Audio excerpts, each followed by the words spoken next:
మహిళలకు అన్ని రంగాల్లో సముచిత స్థానం కల్పిస్తూ పరిపాలనలో 50% రిజర్వేషన్ కల్పించిన పార్టీ వైఎస్ఆర్ కాంగ్రెస్ పార్టీ అని ఎమ్మెల్యే చిర్ల జగ్గిరెడ్డి అన్నారు. ప్రభుత్వ విప్ కొత్తపేట ఎమ్మెల్యే చిర్ల జగ్గిరెడ్డి ఆధ్వర్యంలో రావులపాలెం ఎంకేఆర్ ఫంక్షన్ హాల్లో ఘనంగా మహిళా దినోత్సవం నిర్వహించారు. ఈ సందర్భంగా ఎమ్మెల్యే చిర్ల జగ్గిరెడ్డి మాట్లాడుతూ మహిళల భద్రత కోసం దిశ చట్టాన్ని తీసుకువచ్చి వారి భద్రత కోసం కృషి చేస్తుందని, మహిళలు అన్ని రంగాల్లో సముచిత స్థానం కల్పిస్తూ వారి అభ్యున్నతి కోసం కృషి చేస్తున్న ప్రభుత్వం జగన్మోహన్ రెడ్డి ప్రభుత్వం అని అన్నారు.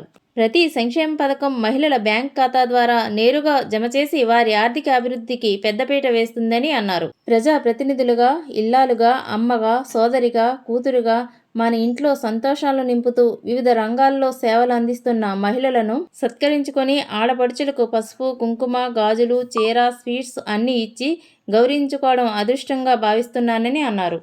ఏదంటే ఎంతమంది ఆడపడుచులు ఉన్నప్పటికీ కూడా మనందరినీ కలిసి వెళ్ళేటువంటి విధానం కానీ, లేదా మా కుటుంబంలో జాయింట్ ఫ్యామిలీగా ఉండి ఇతర అక్కలు కానీ మా చిన్నాళ్ళు కానీ మా కుటుంబంలో ఒక ఉమ్మడి కుటుంబంలోనే పెరిగాను కనుక ఇవాళ నియోజకవర్గంలో మీ అందరికీ కూడా అన్నయ్యలు అవ్వగలిగినటువంటి ఒక ఆలోచన కలుగుతూ ఉంది.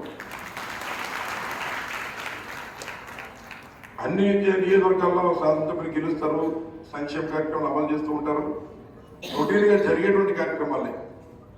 కానీ ఈ నియోజకవర్గంలో మీ అందరినీ ఈ రకంగా ఏదో ఓ చోట పెంచేదో ఇచ్చేసి పంపించేటువంటి ఉద్దేశం కాదు. కానీ ఎలా అయితే నాకున్నటువంటి తోబుట్టులు నాకు సహాయ సహకారాలు అందిస్తున్నారు, అలాగే ఈ నియోజకవర్గంలో ఇంత చిన్న వయసులోనే సుమారు 3 సార్లు శాసనసభ్యుడిగా నేను గెలవగలిగానంటే వివిధ శాఖల్లో పనిచేస్తున్నటువంటి మీరు కొన్ని కష్టతరమైనటువంటి సందర్భాల్లో కూడా ఆయన చెప్తే మనం ఎందుకు చేయాలని అనుకోకుండా నాకు సహకరించారు. ముఖ్యంగా మనకి ఎవరు ఆత్మబంధువులు, ఎవరు మన మంచి కోరేవారు అనేటువంటిది ఒక మనిషికి కష్టం వచ్చినప్పుడు తెలుస్తుంది. అలాగే ఈ రాష్ట్రంలో, ఈ దేశంలో, ఈ ప్రపంచానికి ఒక కష్టం వచ్చినప్పుడు మన నియోజకవర్గంలో ఉన్నటువంటి వివిధ శాఖల్లో పనిచేస్తున్నటువంటి మీ అందరూ ఆ రోజు ప్రభుత్వం పెట్టని కార్యక్రమాలు కూడా ఎక్కున్నటువంటి వారందరికీ మండల స్థాయిలో మరి కరోనా టెస్టులు చేయించాలన్నప్పుడు అది ప్రభుత్వం నుంచి వచ్చిన కార్యక్రమం కాదు. అయినా నాకు ఎక్కువటువంటి వైద్య సిబ్బంది కానీ, ఉన్నటువంటి వాలంటీర్లు కానీ, లేదా ఉన్నటువంటి ఐసీడీఎస్ డిపార్ట్మెంట్ వారు కానీ మీ అందరూ ఆ రోజు మీ యొక్క విధుల్లో హాజరై ఉచితంగా టెస్టులు చేయించే కార్యక్రమంలో నాకు సహకరించారు. తేడా వస్తే ప్రాణం పోయేటువంటి పరిస్థితి. ఎవరైతే కరోనాతో ఉన్నారో అనుమానం కలిగి ఉన్నారో వారు బయట టెస్ట్ చేయించుకుంటే 15,000 నుంచి 2,000 వసూలు చేస్తున్నారు. కాబట్టి మన నిధులతో అవసరమైతే స్వచ్ఛందంగా కొత్తపేట నియోజకవర్గంలో మండల స్థాయిలో ఉచితంగా మనం ఈ కార్యక్రమం చేద్దామని నేను ముందుకు వెళ్తుంటే మొదట 2 రోజులు నాకు ఉన్నటువంటి ఇంట్లో ఉన్న నాపేరు, 3వ రోజు నా వల్ల కాలేదు. ఏం చేద్దంటే మీరు నా కుటుంబమే, నియోజకవర్గం నా కుటుంబమే అంచేత ఇల్లు కదిలాం. కరోనా సమయంలో ఎంత సేవ చేశాం. ఆ రోజు ఇక్కడ ఉన్నటువంటి డాక్టర్స్ కానీ, ఏఎన్ఎంలు కానీ, ఇక్కడ ఉన్నటువంటి వారంతా మరి ఆ రోజు నేను ఎమ్మెల్యేగా నేను ప్రత్యేకమైన కార్యక్రమాన్ని సొంత నిధులతో టెస్టులు చేయించే కార్యక్రమం పెడితే ఆ కరోనా టెస్టులు చేయడానికి మీ అందరూ వచ్చి విధుల్లో పాల్పంచుకుని నాకు పేరు ప్రఖ్యాతులు తెచ్చేటువంటి దాంట్లో మీ అందరూ భాగస్వాములు అయ్యారు. ఆ రకంగా మీ అందరూ నాకు అక్కచెల్లెములు అయ్యారని చెప్పి సందర్భంగా మనం చేస్తున్నాం. అలాగే మిగిలిన నియోజకవర్గాల్లో పోయి చూస్తే ప్రభుత్వ కార్యక్రమాలకు చేస్తారు, వెళ్ళిపోతారు, ఎవరు బాధ్యతలు వారు చక్కబెడతారు. ఇందాక మా సిస్టర్ నాకు గుర్తొచ్చింది, మా తమ్ముడికి ఆరోగ్యం అన్న చెడు రాజకీయాల్లో తిరుగుతున్నాడు, ఆరోగ్యం పాడైపోద్దేమో అని మా అమ్మగారు చాలా అసలు రాజకీయాల్లోకి వద్దనుకోవాలి అనుకోని విధంగా క్రికెట్ ఆడుతుంటే నన్ను ఒకసారి నాన్నగారు పిలుస్తామని చెప్పి తీసుకొచ్చినప్పుడు రాజకీయాల్లో తీసుకొచ్చేసాను. కానీ మా అక్కడికి అందరికీ హామీ ఇస్తున్నా, నేను వారికంటే బయట ఎక్కువ ప్రజల్లోనే తిరుగుతున్నా. నాకు మా ఐసీడీఎస్ అక్కచెల్లెలు ఉన్నారు, నాకు ఎప్పటికప్పుడు బాలామృతం పెడుతున్నారు, అంచేత బలంగా ఉన్నారని చెప్పి సందర్భాన్ని మనం చేస్తున్నాం.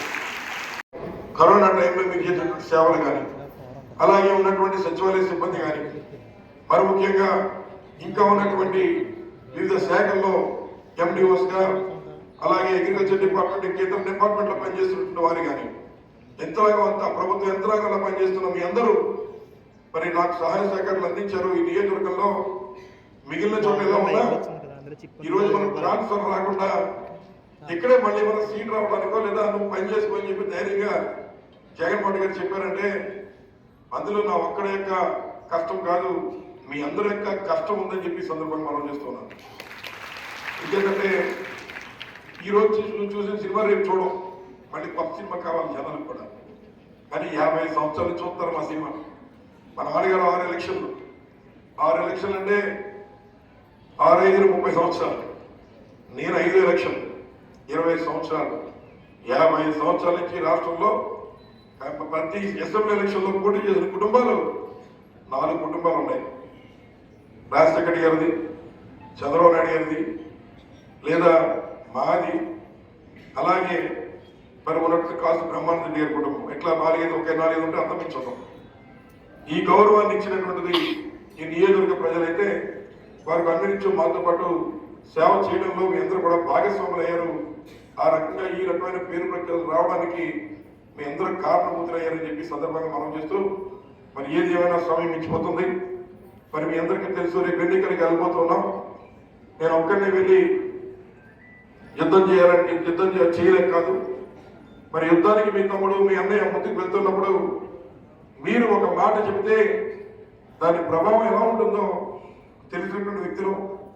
ఎందుచేతంటే మీరు ఈ యొక్క హాల్లో కూర్చున్నటువంటి వాళ్ళు కొంతమంది ఉండొచ్చు, కానీ మీరు కష్టపడి పని చేస్తే, మీరు మాట సాయం చేస్తే మీ అన్నయ్యకి మీ తమ్ముడికి దాని ప్రభావం ఈ నియోజకవర్గంలో నాకు గెలిపోతుందని చెప్పి సందర్భంగా అందరికీ మనం చేస్తున్నాం.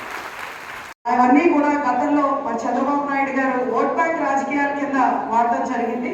కానీ ఈరోజు జగన్మోహన్ రెడ్డి గారు మన మహిళలకి అత్యంత ప్రాధాన్యత ఇస్తూ, మీ అందరికీ తెలుసు ఒక మహిళగా మీ అందరి ముందు వచ్చి మాట్లాడుతున్నాను అంటే అది ఖచ్చితంగా మరి జగన్మోహన్ రెడ్డి గారు చలవ. ఒక 50% మరి రిజర్వేషన్ ఇస్తూ మరి మహిళలకి పెద్దపేట వేసి ఈరోజు హౌసింగ్ కార్పొరేషన్ చైర్పర్సన్ కింద ఇవ్వడం సో చాలా ఆనందంగా ఉంది. సో అదేవిధంగా ఈ రోజున మరి మీ అందరూ ప్రభుత్వ ఉద్యోగాల కింద చాలా అద్భుతమైన సర్వీసులు చేస్తున్నారు. సో చిన్న చిన్న ఇబ్బందులు ఉన్నాయి కాదని నేను అంటలేదు. నేనైతే ఒకటే చెప్తున్నానమ్మా, ఏ మహిళకి కూడా జగన్ అన్న అన్యాయం చేయడు. సో ఖచ్చితంగా మీ ఏమైనా రిక్వైర్మెంట్స్ ఉన్నా ఏమున్నా ఖచ్చితంగా రానున్న రోజుల్లో మీరు మళ్ళా జగన్మోహన్ రెడ్డి గారికి అవకాశం ఇవ్వండి. ఖచ్చితంగా ఆయన మీ యొక్క కష్టం తెలుసుకుంటారు. సో అదేవిధంగా ఏ లెవెల్కి సర్వీస్ చేస్తున్న వాళ్ళు కూడా గతంలో మీరు సర్వీస్ చేసి హాస్పిటల్ తీసుకెళ్తే అక్కడ సరైన ఫెసిలిటీస్ కూడా ఉండేవి కాదు.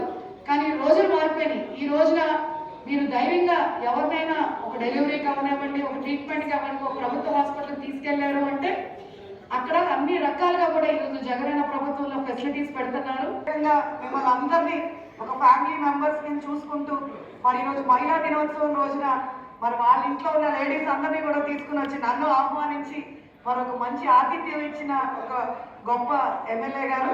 సో మీరందరూ రానున్న రోజుల్లో మరి మీ ఎమ్మెల్యే గారు మీరు 100% కూడా ఆశీర్వదించాలని, సో మీరే సైనికుల కింద మీరు ఎంప్లాయీస్ అయినా మంచిగా చెప్పాలని మనస్ఫూర్తిగా కోరుకుంటూ